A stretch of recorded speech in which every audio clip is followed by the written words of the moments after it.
Hello दोस्तों, मैं पिछले साल से एक कोर्स पर काम कर रहा था जिसका नाम था how to be a self learner. इस कोर्स को मैंने अभी recently how to study for exams के नाम से पढ़ाया है। मैंने जब इस कोर्स को अपने स्टूडेंट्स को पढ़ाना शुरू किया था तो मैंने इस कोर्स को 3 डायमेंशन में बांट रखा था: अंडरस्टैंड, रिमेंबर और फोकस।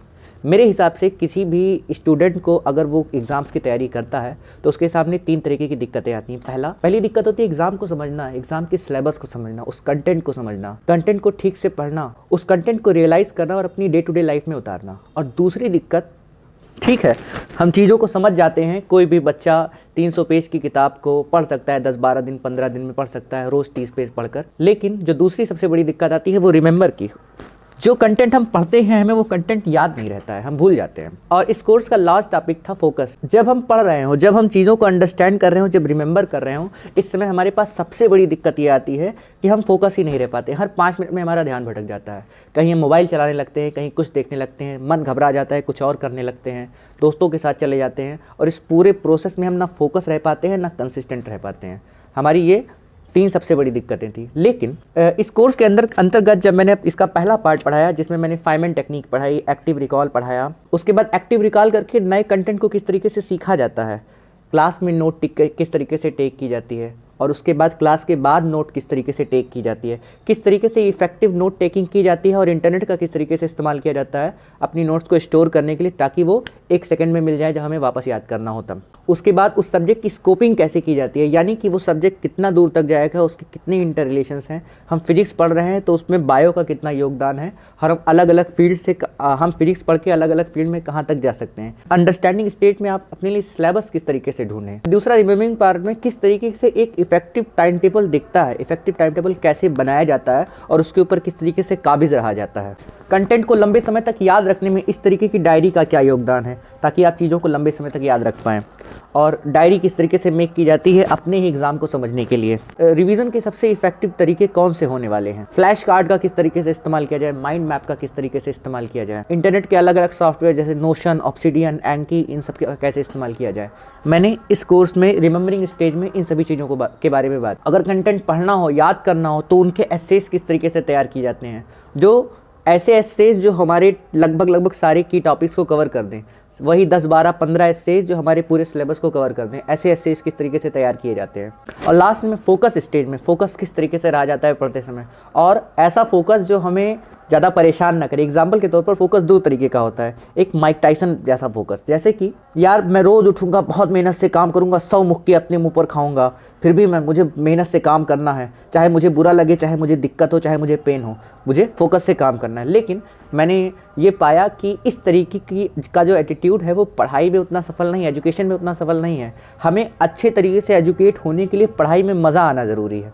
जब तक हम अपनी एजुकेशन को एंजॉय नहीं करते हैं, अपनी लर्निंग को एंजॉय नहीं करते हैं, और हमें ये नहीं दिखता है कि हम यार ग्रोथ कर रहे हैं, तब तक हमें पढ़ने में मज़ा नहीं आता है। और फोकस स्टेज में मोटिवेशन को हमें किस तरीके से मिस समझना है और सेल्फ मोटिवेशन किस तरीके से जनरेट करनी है। हमें अलग अलग डिस्ट्रैक्शन से किस तरीके से दूर रहना है। पोमोडोरो टेक्निक क्या होती है, इफेक्टिवली उसे यूज़ कैसे करते हैं। फोकस के बारे में एंड्रू ह्यूबरमैन ने क्या कहा है। और उसके बाद फोकस में ही स्टडी का म्यूजिक से क्या कनेक्शन है।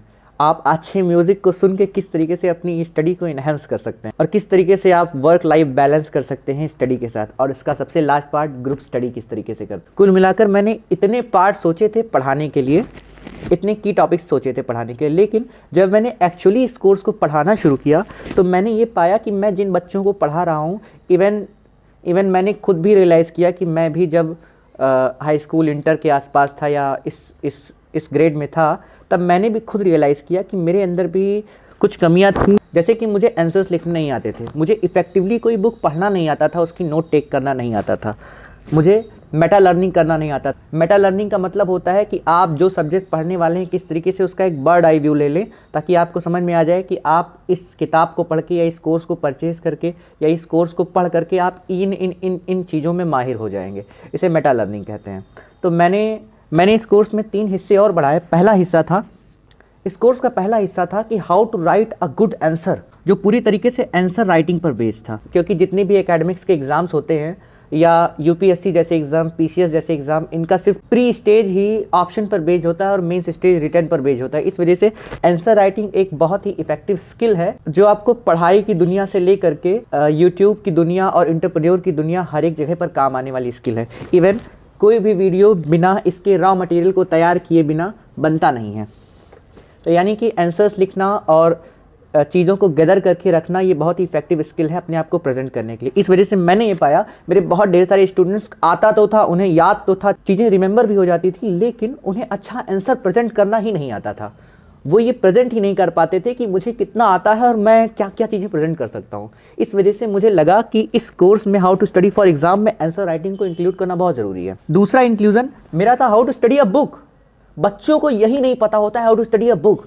दे are just dependent over their teacher, they are just parasites. वो बस अपनी नोट्स के ऊपर डिपेंड होते हैं और कुछ नहीं, और किताबें वो कभी पढ़ते ही नहीं है जिनमें इतनी रिच नॉलेज है। एनसीईआरटीज आप पढ़ लें, आप भले ही पीएचडी स्कॉलर क्यों ना हो, लेकिन आप एनसीईआरटी पढ़ते हैं तो आपको मज़ा आ जाता है, क्योंकि उसकी जो क्रिएटिविटी है वो किसी और ही लेवल की है। मैंने इस कोर्स को ग्रेजुएट स्टूडेंट्स को पढ़ाया है, लेकिन वो भी जब बुक्स पढ़ना शुरू कर रहे थे तो उनको एब्सोल्युटली नो आइडिया रहता था कि वो इस किताब को फिनिश करके क्या करने वाले हैं। जबकि कोई भी सिलेबस होता है, कोई भी कोर्स होता है, वो बहुत ही वेल डिफाइंड तरीके से अपने ऑब्जेक्टिव्स को डिफाइन करता है कि इस बुक को पढ़ने के बाद, इस कोर्स को पढ़ने के बाद आप कहाँ जाने वाले हैं। लेकिन उसके बाद भी बच्चों को ये नहीं पता होता है कि सिलेबस किस तरीके से पढ़ें, सिलेबस को किस तरीके से अंडरस्टैंड करें, इस सिलेबस का ऑब्जेक्टिव क्या है, और वो उस किताब में खो जाते हैं, गाइड्स में खो जाते हैं और बिखर जाते हैं सिर्फ क्वेश्चन बैंक को खंगाल खंगाल कर।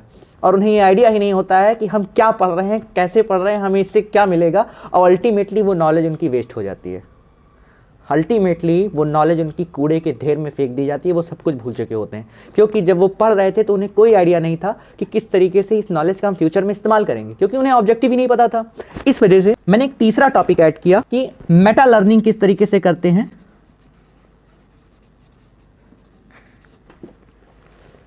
मैंने एक तीसरा टॉपिक ऐड किया कि किसी भी सिलेबस, किसी भी कोर्स की मेटा लर्निंग कैसे करते हैं, जिससे हमें ये पता लग जाए कि इस कोर्स को, इस बुक को पढ़ने के बाद हम कहाँ जाने वाले हैं। इस कोर्स को अगर मैं पूरा बनाने लगूंगा तो लगभग 5-6 घंटे का वीडियो बनेगा और मुझे कई पार्ट्स में इस कोर्स को बनाना पड़ेगा। लिहाजा आप मुझे सपोर्ट कीजिएगा ताकि मैं इस कोर्स को पूरा आप तक पहुँचा पाऊँ, और जितनी भी नॉलेज मैंने 2022 से गदर की है इस कोर्स को बनाते बनाते, मैं आप तक उसको डिलीवर कर पाऊँ। और अगर आप इस कोर्स को मुझसे ऑफलाइन पढ़ना चाहते हैं तो कोर्स की फ़ीस बहुत कम है, और अगर आप किसी प्राइवेट कॉलेज से पढ़ रहे हैं तो इस कोर्स की फ़ीस सिर्फ 500 रुपये है, और मैं इस कोर्स को अक्सर 1.5 से 2 महीने में पढ़ा देता हूँ।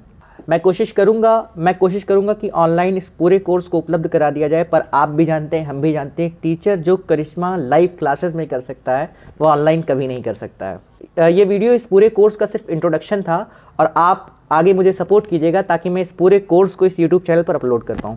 Thank you for watching my video. और मैं इस कोर्स का नाम बदलने वाला हूँ। इस कोर्स का नाम how to study for exam नहीं रहेगा, बल्कि इस कोर्स का नाम एकलव्य कोर्स रहेगा, क्योंकि एकलव्य एक ऐसा इंसान था जिसने दूर रहकर डिस्टेंस लर्निंग करके शायद उस समय के सबसे पॉपुलर स्टूडेंट अर्जुन को बीट कर दिया था। आज का ज़माना वो है, हर 6 इंच की मोबाइल में द्रोणाचार्य बैठे हुए हैं। आप दूर बैठकर एकलव्य बनकर गूगल से ज्ञान लेकर, दुनिया के फिनोमिनल टीचर्स से नॉलेज लेकर के आप ज़बरदस्त नॉलेज गैदर कर सकते हैं। तरीका आप मुझसे सीखिए और अप्लाइड आप दुनिया की किसी भी नॉलेज को सीखने के लिए कीजिए।